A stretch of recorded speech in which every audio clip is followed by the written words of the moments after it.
Kozhikode medical കോളേജിൽ 12 പേരാണ് ചികിത്സയിലുള്ളത്. ഇവർക്ക് വിദഗ്ധ ചികിത്സ ഉറപ്പാക്കുന്നുണ്ട്. മരിച്ചവരുടെ പോസ്റ്റ്മോർട്ടം നാളെ രാവിലെ 8 മണിയോടെ നടക്കുമെന്നും medical college principal doctor Sajid Kumar പറഞ്ഞു. ഈ അപകടത്തിൽ സംഭവിച്ചിരിക്കുന്ന ഇവിടെ മെഡിക്കൽ കോളേജ് കോഴിക്കോട് 14 പേരാണ് വന്നിരിക്കുന്നത്. 2 പേര് മരണപ്പെട്ടിട്ടാണ് വന്നത്. അതില് 12 പേരിൽ ഒരു കുഞ്ഞാണുള്ളത്.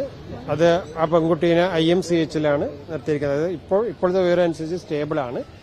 ബാക്കി ഇവിടെ അഡ്മിറ്റ് ചെയ്ത ഈ 11 പേരിൽ 2 പേര് കുറച്ച് ഇഞ്ചുറി ഉണ്ട്. അവരെ വേണ്ട രീതിയിൽ തന്നെ റെഡ് ഏരിയയിൽ മാറ്റി വേണ്ട രീതിയിൽ എല്ലാ ചികിത്സയും കൊടുക്കുന്നില്ല. മറ്റുള്ള 9 പേരെയും പ്രത്യേകം തന്നെ മാറ്റി അവർക്കുള്ള ചികിത്സകൾ ചെയ്തു വരുന്നുണ്ട്.